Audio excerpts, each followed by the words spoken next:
Hello, everyone. Welcome back to the English Essence podcast. I am so happy you are here today. Take a deep breath with me. It is a beautiful day to practice together. Hi, Emma. It is really nice to be here again. I was thinking this morning about how much I enjoy our little chats because they feel so relaxed and easy for everyone. I agree, Alex. Today, we are talking about something very important. We are talking about daily English speaking practice, but we want to keep it very simple and very calm.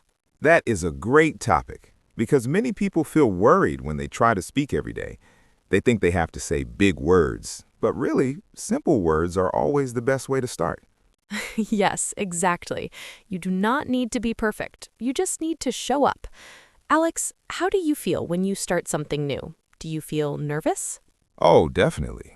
I think everyone feels a little bit of pressure when they try to learn a new skill. My heart beats a little fast, and I sometimes forget the words I want to use, even in my own language. Yeah, I know that feeling. It's like your brain goes quiet for a second. But that's okay. It's totally normal. Today, let's help our listeners feel more comfortable. I think the best way to start is by looking at our daily life.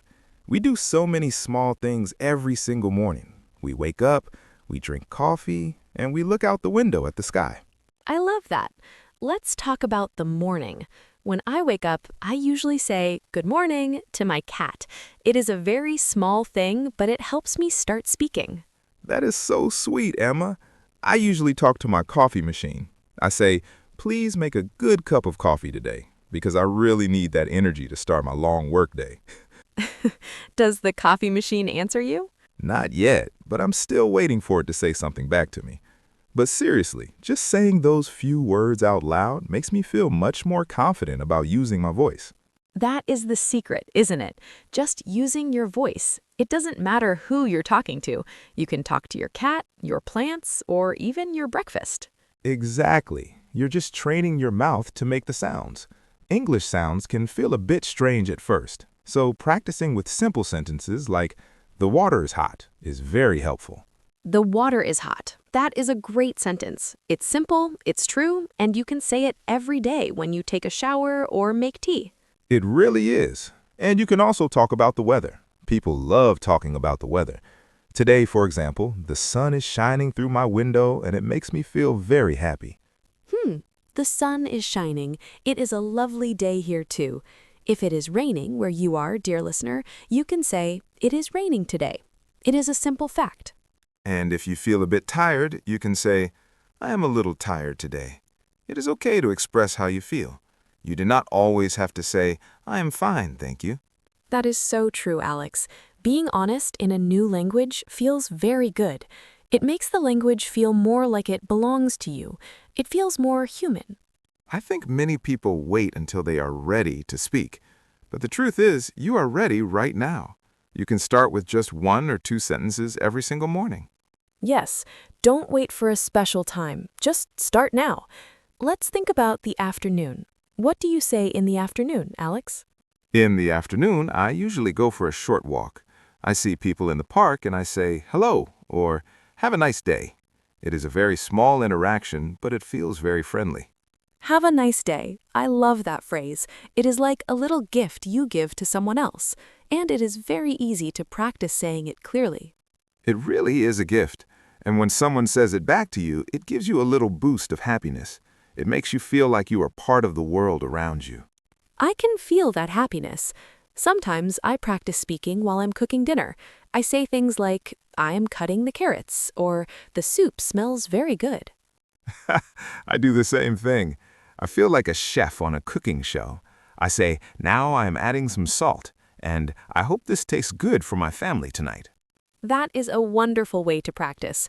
It's like you are the star of your own life. It makes the practice feel like a game instead of a lesson. That is the goal, I think. We want to make English feel like a natural part of our day, not something we have to sit down and study for hours at a desk. Yes, no more heavy books. Just life. Just speaking about what is happening right now. Alex, what about when you go to the store? When I go to the store, I try to ask one simple question. I might ask, where's the bread? Or, how much is this? It helps me practice speaking with a real person.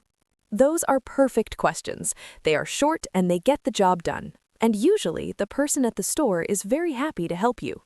Most people are very kind if you are polite. If you say, "Excuse me" and "Thank you," you will have a very good experience almost every time you go out. Excuse me and thank you. Two very powerful words. They open so many doors. They really do. And even if you make a mistake with the grammar, people will still understand you. The most important thing is the connection you make with the other person. Yeah. The connection. That is what language is for. It is not about being perfect. It is about sharing a moment with another human being. I remember when I was learning a new language, I was so afraid of making a mistake. I stayed quiet for a long time, but then I realized that I was missing out on so much. What changed for you, Alex? How did you stop being afraid? I realized that mistakes are just part of the journey. They are like small bumps in the road. You just keep driving and soon the road becomes smooth and easy to travel on. That is a beautiful way to put it. A journey. We are all on this journey together, and it is okay to go slowly. There is no rush at all. No rush at all. We have all the time in the world. Let's talk about the evening. How do you finish your day with English, Emma? In the evening, I like to sit quietly. I think about my day. I might say out loud, "Today was a busy day," or "I am happy I talked to my friend." I like to do that too. I call it a mini review. I just say 3 things that happened, like I ate a big apple, I walked to the park, and I felt relaxed. That sounds so peaceful. It is a nice way to say goodnight to yourself and to the language. It helps your brain process everything in a calm way. It really does. And then, when you go to sleep, your brain keeps working on those words. You might even have a dream in English, which is always a very fun surprise. Oh, I love having dreams in another language. It feels like a secret superpower. And speaking of surprises, Alex, I was thinking about the little things we see every day that we don't often talk about. Like what, Emma? Are you talking about the trees or the birds? I think noticing small details is a great way to keep our minds active and full of simple English words. Exactly. Like when you are waiting for the bus and you see a colorful bird, you can say, "That is a very pretty bird." It is a small observation, but it is a complete thought. That is a very pretty bird. I love that. It's simple and it describes exactly what you see. I often do that with the buildings in the city too. I say, "That building is very old and very tall." Yeah. Old and tall. Those are good adjectives. They help us paint a picture with our words. Alex, do you think it is helpful to describe your feelings when you are outside? Definitely. If I feel a cold wind, I say the wind feels very cold on my face. It connects the English language to my physical senses, and that makes it much easier to remember. That is a very smart way to learn, connecting words to your body and your senses. Like when you drink a hot cup of tea and you say, "This tea tastes very warm and sweet." Ah, I can almost taste it. Warm and sweet. It makes me feel cozy just thinking about it. And when we feel cozy, our brains are more open to learning and speaking without any fear. I agree. Fear is the biggest wall. But when we talk about simple things like tea or birds or the wind, that wall starts to come down slowly. It really does. And you know, Emma, I was thinking about how we act when we're in a shop. That is a great place to practice small daily sentences because the situations are always the same. That is so true. Shopping is like a script we already know. You go in, you find what you need, and you pay. Alex, what is the first thing you say when you walk into a store? Usually, if a worker says hello, I just smile and say, "Hello, I am just looking. Thank you." It is a very useful sentence because it gives you time to look around without feeling any pressure. I am just looking, thank you. That is a perfect sentence. It is polite and it is very clear. And if you do need help, you can say, "Excuse me, where can I find the milk?" Where can I find the milk? Or how much does this cost? These are like little keys that help you get what you need. And at the end, I always like to say, "Thank you. Have a nice day." Saying "have a nice day" always makes the other person smile back. It is a beautiful way to end a small moment of English practice. It makes the world feel a little bit smaller and friendlier.